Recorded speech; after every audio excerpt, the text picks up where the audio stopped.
Experts എങ്ങനെ ഇതിനെ വേറൊരു സ്റ്റേജിലേക്ക് വളർത്തിയെടുക്കാം, അങ്ങനെ ഒന്ന് സംഘടിപ്പിച്ചാൽ അതിന്റെ അടിസ്ഥാനത്തിൽ ഒരു സെന്റർ ഓഫ് എക്സലൻസ് ആക്കി മാറ്റുന്ന ആവശ്യമായ നടപടി സ്വീകരിക്കണം എന്നുകൂടി അഭ്യർത്ഥിച്ചുകൊണ്ട് തിരക്കുകൾക്കിടയിലും കളമശ്ശേരി വരാനും ഈ പരിപാടിയിൽ പങ്കെടുക്കാൻ തയ്യാറായതിന് ടൂറിസം മന്ത്രിയോട് ഒന്നേ കൂടി രേഖപ്പെടുത്തിക്കൊണ്ട് ഞാൻ എന്റെ അധ്യക്ഷ പ്രസംഗം അവസാനിപ്പിക്കുന്നു. എല്ലാവർക്കും നന്ദി, നമസ്കാരം. പ്രവർത്തിച്ചുകൊണ്ടിരിക്കുന്ന കളമശ്ശേരി ഫുഡ് ക്രാഫ്റ്റ് ഇൻസ്റ്റിറ്റ്യൂട്ടിൽ എസ്പോയർ 2025 എന്ന പേരിൽ ജോബ് ഫെയർ സംഘടിപ്പിച്ചു.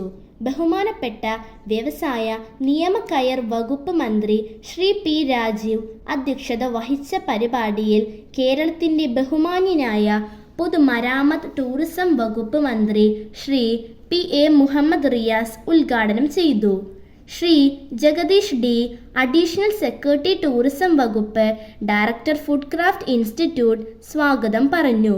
പരിപാടിയിൽ ആശംസകൾ അർപ്പിച്ചുകൊണ്ട് Shri Davis Pathadan, working president federation of Kerala hotel association, Shri Jose Pradeep, president Kerala travel mart, Shrimati Mariamma Jose, chairperson travel agency association of India Kerala chapter, Shrimati Naseeda Salam, ward councillor എന്നിവർ. Shri Girish S, principal food craft institute Kalamassery ചടങ്ങിൽ നന്ദി രേഖപ്പെടുത്തി. പ്രധാനം ചെയ്യുന്ന മേഖലകളിലൊന്നായി ഇപ്പോൾ ടൂറിസം മാറിയിട്ടുണ്ട്. നമുക്കൊക്കെ അതിനനുസരിച്ച് നമ്മുടെ കുട്ടികളെ സജ്ജമാക്കുക എന്നുള്ളതാണ് അതിൽ ഏറ്റവും പ്രധാനം. അതിൽ ഫുഡ് ക്രാഫ്റ്റ് പോലുള്ള ഇൻസ്റ്റിറ്റ്യൂട്ടുകളെ പരമാവധി പ്രോത്സാഹിപ്പിക്കുന്നതിനാണ് ടൂറിസം വകുപ്പ് തീരുമാനിച്ചത്. നമ്മുടെ സംസ്ഥാനം ടൂറിസം മേഖലയിൽ ഒട്ടേറെ തൊഴിലവസരങ്ങൾ സൃഷ്ടിക്കുന്ന ഒരു സംസ്ഥാനം. ഇവിടെ ബഹുമാനപ്പെട്ട വ്യവസായ മന്ത്രി ചൂണ്ടിക്കാട്ടി ഒരു സാഹചര്യത്തെ ഫലപ്രദമായി ഉപയോഗപ്പെടുത്താൻ നമുക്ക് സാധിക്കും. ഭക്ഷണവും ടൂറിസവും തമ്മിൽ അഭേദ്യമായ ബന്ധമുണ്ട്. രണ്ടിനെ വേർതിരിക്കാൻ വേണ്ടി പറ്റില്ല.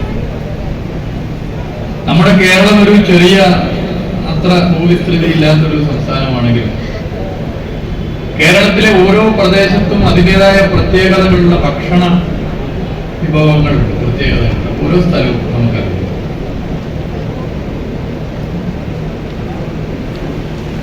പ്രാദേശികവും പരമ്പരാഗതമായുള്ള ഭക്ഷണത്തിന് വിനോദസഞ്ചാരികൾക്കിടയിൽ ഏറെ പ്രിയമാണെന്നുള്ളത് നമുക്കറിയാം. കലിനറി ടൂറിസം അങ്ങനെ ഒരു ബ്രാൻഡായി ലോകമെങ്ങും വികസിച്ചു വരികയാണ്. പ്രാദേശിക രുചിഭേദങ്ങളുടെ വൈവിധ്യം വിളങ്ങുന്ന ലോക്കൽ മാർക്കറ്റുകൾ, ഭക്ഷണശാലകൾ, ഫുഡ് സ്റ്റോൾസ് മുതലായവ ലക്ഷ്യമാക്കിയുള്ള ഫുഡ് ടൂറുകൾ ആഗോള തലത്തിൽ ശക്തിപ്പെട്ടു വരികയാണ്. കേരളത്തെ സംബന്ധിച്ചാണെങ്കിൽ പ്രാദേശികവും പരമ്പരാഗതവുമായ രുചി വൈവിധ്യങ്ങളുടെ കുടുംബത്തെയും സമൂഹത്തെയും പൂർണ്ണമായും നശിപ്പിക്കുമെന്നും ഞാൻ മനസ്സിലാക്കുന്നു. എന്റെ എല്ലാ കഴിവുകളും വിനിയോഗിച്ച് പ്രവർത്തിക്കുമെന്നും ഞാൻ ഇതിനാൽ പ്രതിജ്ഞ ചെയ്യുന്നു.